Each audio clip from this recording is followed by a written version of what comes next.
Hello po mga kaibigan, welcome po muli sa ating programa sa oras na ito. Tayo po ay magsama-samang manalangin para po sa ating community, para sa ating mga pamilya, at para po sa bawat isa sa atin. Isa po sa mga issue ng pagkatapos pa lang ng eleksyon ay yung issue po ng healing, forgiveness, sapagkat kahit po hindi natin tanggapin, ay nagkaroon po ng ilang mga hidwaan, ilang division, nagkaroon po ng ilang hinanakitan ang bawat mga grupo dahil po sa nangyaring eleksyon. Isa po sa makikita nating makakatulong sa atin para po tayo ay magkaroon ng freedom, kalayaan mula po sa kahit hindi natin tanggapin, parang binabaliwala po natin na tayo ay nasaktan. Pero in one way or another, ano man po ang nakasakit sa atin, ano man po ang naging mga issue, natalo ka sa eleksyon, o kaya po yung kandidato mo hindi nanalo, o kaya po nakarinig ka ng masasakit na salita at ikaw ay naapektuhan.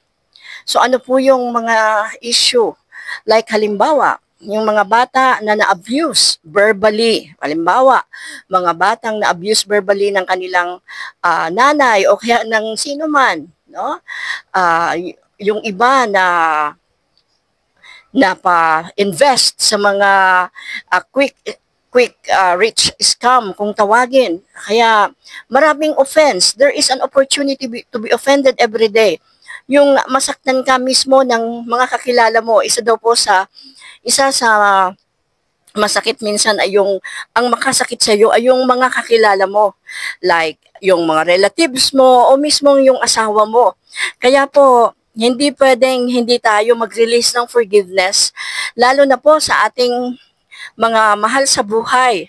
At lalo na po sa ating asawa, sabi ng iba, walang forever. Pero po, it is not God's will na case basis po. Kailangan mag-forgive tayo at kinakailangan po i-release natin po yung ating mga offense. Although, not necessarily bumalik tayo sa mga pakikipagtransaksyon sa halimbawa may gawa sa iyo ng hindi mabuti o nakasalita sa iyo ng hindi mabuti, our duty is to forgive them. But tayo po ay hinihiling na kung kinakailangan, wag na po tayong, kumbaga, umiba tayo ng way para basta't ang duty natin, ang utang natin ay patawarin natin sila. Pero po, case-to-case basis nga, pag-asawa natin, kailangan po, sabi sa Bible, yung pagpapatawad at yung hindi tayo nagkakasala, kasalanan po na galit na ikakasala, no? Kaya dapat yung may ano pa rin, righteous anger, kumbaga nagalit ka lang sa masama, pero nandoon pa rin po yung pagsunod mo at talima sa Panginoon, katulad po ng sabi sa Book of Matthew, chapter sabi po doon, how many times, sabi ng Panginoong Jesus, sa Matthew 18:21 to 22, ilang ulit mo ba papatawarin ang nagkasala sa iyo? At it can be, pero sa kultura daw po ng Israel, at least mga 3 times. Pero ang sagot po is, ng disciple is 7 times. Pero sabi ng Lord Jesus na ating hero, ang ating pong sinusundan, siya po yung ating example ng pagpapatawad, no? Sapagkat si Jesus, siya po, ang buhay niya ay puros pagpapatawad ang kanyang ginawa. Isa po sa Christian act ay yung forgiveness, no? Forgiveness po, one of the greatest act na dapat po natin gawin ay yung pagpapatawad. Hindi lang po 7 times tayong magpapatawad, kundi ang sabi po sa Book of Matthew is 70 times 7. So, pag ating pong kinompute, naku, ang dami naman yan, hindi na natin kayang, I mean, it hindi naman infinite, pero at ibig sabihin, napakarami, no? 70 times 7 is 490 times 7, ibig sabihin, parang endless na pagpapatawad, mga kapatid, sabi po sa Matthew 18:21 to 22. At nawa po matutuhan natin na i-release po natin ang mga hinanakit. I-release po natin ang mga galit natin, yung mga nasaktan ngayong nakalipas na eleksyon. One of the greatest mga ugali ng isang Kristiyano is yung giving and forgiving. Ang pagbibigay at ang pagpapatawad. Nawa po matutuhan natin i-release ang ating mga galit. Nawa po tayo po ay magkaroon ng grasya sa oras na ito na sino man po ang mga nag-cause ng pain, ng hurt sa atin, ay i-release po natin sila. Sila po ay ating mapatawad at sila po ay ating pong patuloy pa rin na makalagay sa listahan ng ating mga kaibigan. At it's hard to forgive, but the Lord Jesus, sa Lord's Prayer, na pag humingi tayo ng tawad sa Diyos, sa God the Father, it's because nagpapatawad tayo ng mga nagkasala sa atin. Upo, mahirap gawin. Pero po, once kasi na si Lord Jesus ang Lord mo, you are asked to obey, no? At ang obedience na yon, isa sa hinihinga sa atin ay yung magpatawad po tayo ng mga nagkasala sa atin. We have to forgive fully. Hindi po partially, but fully. Sa ikatatahimik ng ating konsensya at ng damdamin, we have to forgive freely. We have to forgive finally. At we have to forgive po sa mga nagkasala sa atin. Ang hero ng ating pagpapatawad na nagbigay ng example sa atin, mismo ang Panginoong Jesus. Sabi niya, Father, forgive them, for they know not what they do. Diba po, yung mga nagpako sa kanya sa krus, yung mga taong pinagaling niya, pinakain niya, pero eventually, sila rin po yung sumisigaw na ipako siya sa krus. I-release si Barnabas, pero si Kristo, ipako siya sa krus, ipako siya sa krus. So napakasakit para sa Panginoong Hesukristo ang ginawa po ng mga tao sa kanya. Pero makikita po natin na ang Panginoon ay busilak at totoo pong siya ang nagpapakita sa atin. Anuman ang sakit, anuman pong katirible ang ginawa ng tao sa atin, we have to release them. We have to give forgiveness. Magpatawad tayo kahit naghingi sila ng tawad o hindi. Sapagkat yun po ang una nating duty as a believer, as a Christian, that we have to forgive. Pero siyempre, piliin natin. Choose to forgive, mga kapatid. Piliin natin. Sapagkat pag hindi tayo nagpatawad, yun po ay lalaki at lalo na pong pag minimeditate natin, nire-refresh natin ang mga kasalanang ginagawa sa atin, hindi po natin yon makakalimutan. But we have to forget, we have to forgive. Hindi naman po na inaanol natin. Ibig sabihin, hindi naman natin pinapawalang bisa na nagkasala sila o may nagloko sa'yo o may gumawa ng masama sa'yo. Hindi naman natin sinasabing hindi totoo yon. Pwedeng totoo po talaga na tayo ay nasaktan, tayo po ay na-abuse physically, sexually, financially abused, or kahit na anong klaseng abuse. Nevertheless, makikita po natin that ang Panginoon, anong uri man po ng abuse ang nadanas natin, we have to release it today at magiging magaan po yung buhay natin. We have to make a decision to really say, Lord, I forgive. Kung sino man po yung kapatid na nakasakit sa'yo o nagkasala sa'yo, choose to forgive today. As I listen to this devotional at sa ating prayer time, let us come to the Lord today, asking for forgiveness, and I pray na buksan ng Lord ang ating mga puso upang ating sundin ang kanyang kalooban, ang kalooban ng Lord na tayo po ay magpatawad. Hindi po natin hahayaan na yung offense ay tumira sa ating mga puso. Manalangin po tayo. O aming Diyos at aming Panginoon, kami po ay lumalapit sa iyo sa oras na ito. Nagpapasalamat po kami, dakilang Diyos, dahil sa iyong pag-ibig at sa iyong pagmamahal na kami, Panginoon, ay makakapasok sa langit dahil kami, Panginoon, ay pinatawad mo. Salamat po sa amazing grace mo, Panginoon. How sweet the sound that saved a wretch like me. Salamat sa paglinis, salamat sa pagpapatawad mo, Panginoon. Lord, hinihiling po namin. Una, Lord, patawarin mo kami anuman ang aming mga nagawang pagkukulang at pagkakasala sa iyo at anuman ang pagkukulang naming nagawa sa kapwa namin, Panginoon. Yung mga simpleng kasalanan like humihingi ng tulong, hindi natulungan. Yung mga simpleng akala namin yung mga hindi obvious na kasalanan like yung mga aming mga pag-aalibay. At yung mga kasalanan na kahit hindi mga yung sinasabing mga mortal sin, subalit Panginoon, ang hindi magpatawad ay isa sa kasalanang obvious para sa iyo. Kaya Lord, humingi kami ng tulong, patawarin mo po kami ng aming mga pagkakasala. Lord God, humihingi kami ng tawad. Ano man pong mga kasalanang nagawa namin, unconsciously, Lord, hindi namin sinasadya, may mga naapi kami, o unconsciously, may nasalitaan kami. Unconsciously, Lord God, may nasaktan kami. Patawarin mo kami, Panginoon. Humihingi po kami ng tawad sa iyo.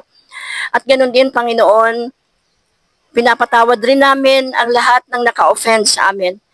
Pinapatawad namin, Panginoon, ang mga taong nagkasala sa amin, Panginoon. Lalo na ngayon, Panginoon, sa nakatapos na eleksyon, Panginoon, sa bayang Pilipinas. We pray, Lord, for healing. Lord, let there be healing in relationship, healing, Panginoon, sa aming bayan, healing sa aming bansa, sa mga sakitan ng loob, sa mga nung eleksyon, Panginoon, at saka yung during, Panginoon, ng mga salita, mga negative words spoken against, Panginoon, each other. We cancel it all, Lord God. And we ask forgiveness, Lord God. Lord God, na ang bawat mga tao ay mag-release ng forgiveness, hindi po yung maging vindictive sila. Panginoon, na hindi po Panginoon makaganti o revenge laban sa ibang nakasakit sa kanila. We pray, Lord, let there be healing and relationship sa Visayas Island, sa Mindanao, Panginoon, dito sa Luzon, Father God, sa NCR, sa Ilocanja.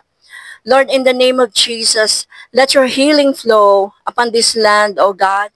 Panginoon, na magkaroon, Panginoon, ng tulay sa bawat komunikasyon at pagpapatawad, Lord, sa mga sakitan ng loob. Lalo na, Lord, yung mga natalo sa eleksyon na ito. We pray, Lord God, for your grace upon them. Strengthen them, Lord, wherever they are. Panginoon, yung mga pagod nila, yung parang feeling nila na betray sila ng mga tinulungan nila, ginastusan nila, and yet natalo pa rin sila. Lord, I pray that you give strength, Panginoon, sa bawat mga natalo na mga kandidato. Lord God, i-restore mo po ang joy nila and let them have that joy because buhay pa rin kami, may pag-asa pa rin kami, and the fight na pinaglalaban nila, whatever it is, Lord God, for the good governance, if they are in the right path, right way, ay mangyayari sa tamang panahon. Encourage mo po ang bawat isa. Lord, salamat, Panginoon, for your healing touch upon this nation, healing touch upon each one, Lord God. Lord, hinihiling po namin, Panginoon, ang healing mo sa Pilipinas, lalo na, Panginoon, sa mga namumuno, Lord God, sa presidency, vice presidency, sa Senate seat, Panginoon, sa mga congressman, sa mga gobernador, sa mga board members, sa mga mayor, Panginoon, at ganoon din sa mga kagawad. Lord, in the name of Jesus, oh, hallelujah. It's not your will, Lord, na puot at galit ang mamayani sa mga tao. Dalangin po namin na ang message ng forgiveness ay patuloy na maka-reach out sa mga tao para, Panginoon, mabawasan at mawala ang mga hidwaan sa mga bayan-bayan, Panginoon, sa mga trafiko, Panginoon, na ang bawat tao ay maging careful, magpatawad sa mga nagkakasala sa kanila upang maiwasan ang mga hidwaan at sakitan maging sa mga eskwelahan o Panginoon sa mga community at sa mga barangay. Panginoon, dalangin po namin, let there be healing sa mga barangay na mag-close ang kanilang relationship sapagkat magpipinsan, mga magkakakilala. I pray, Lord God, na ma-restore ang magandang mga relasyon, Panginoon, ng bawat isa. Lord, we thank you and we worship you. We praise you, Lord. Salamat, Panginoon, sa iyong mga salita, Panginoon, na nagsasabing we have to forgive. We have to forgive those who trespass against us. Lord God, Panginoon, bigyan mo po ng grasya ang bawat isa. Yung galit na galit, Panginoon. Yung grabe ang hinanakit, Panginoon. Hipuin mo po ang kanyang buhay. That she choose to forgive. Because you, Lord Jesus, have forgiven us. Have forgiven those people na nakasakit sa iyo, Panginoon. Nagpako sa iyo doon sa krus. Sinabi mo, Panginoon, that you died for them. At Panginoon, patawarin mo, Panginoon, ang bawat isa. Pinapatawad namin, Panginoon, ang mga taong nagkasala sa amin. Any words that they have spoken against us or mga tao, Panginoong, naka-offend sa amin, nakasakit ng loob, kahit sino man sila. Panginoon, hinihiling ko po ng bawat isa ngayon ay magkaroon ng time na magnilay-nilay at isuko sa iyo, Panginoon, ang kanila pong mga emotion, ang kanila pong mga hinanakit. Lord, we release it. We release it, Lord, and we forgive. We forgive, Lord God. So and so. We forgive those people that offended us or hurt us. Lord, your word said that freedom is from you, and sino mang pinalaya ng anak ay malaya ngang tunay. Whom the Son sets free shall be free indeed. Salamat sa kalayaan, Panginoon. Salamat, Panginoon, na kami po ay pinatawad mo at kami din po ay nakapagpatawad sa mga taong nakasakit sa amin. Gaano mang kasakit, Panginoon, nagpapatawad po kami. Pinapatawad namin yung mga nagkasala sa amin. At kung may mga sagutin man sila sa batas, so be it, Lord, ay mangyari po. Let righteousness reigns. O God, salamat, Panginoon, sa pagtugon mo ng aming panalangin. Sa pangalan ni Jesus, ito po ang aming samot panalangin. Amen.